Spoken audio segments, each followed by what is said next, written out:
لا الہ الا اللہ پڑھ لا الہ الا اللہ۔ بہرحال گزارش یہ ہے کہ جو داڑھی کٹواتے ہیں ان کے پیچھے نماز نہ پڑھیں، مجبوری ہے تو الگ بات ہے، لیکن کوشش یہی کریں اور دعا کریں کہ اللہ ان کو بھی رکھنے کی توفیق دے۔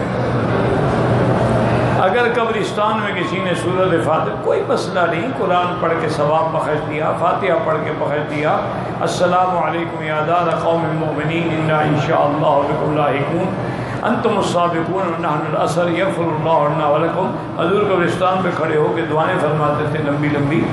مقصد یہ ہے، یہ جو کاروبار بنایا گیا ہے نا کہ بڑا آدمی مر گیا تو اب جناب قبر پہ خیمے لگ جائیں گے اور 10 قاری قرآن پڑھ رہے ہیں، غریب مر گیا تو پوچھتا ہی کوئی نہیں، یہ نہ جائے۔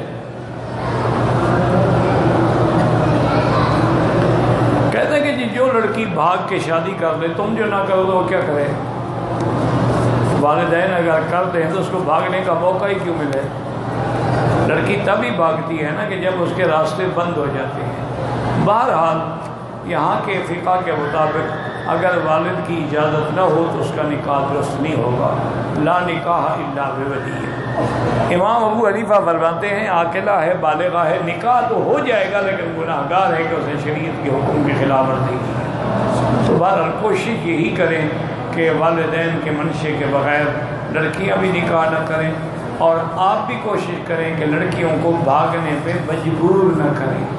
جب لڑکی بالغ ہو جائے تو اس کی سہیلیوں سے، دوستوں سے، بہنوں سے پوچھیں، جس کو چاہتی ہے شادی کر دو، بس تماشے نہ بناؤ، ورنہ پھر یہی ہوتا ہے جو دیکھ رہے ہو۔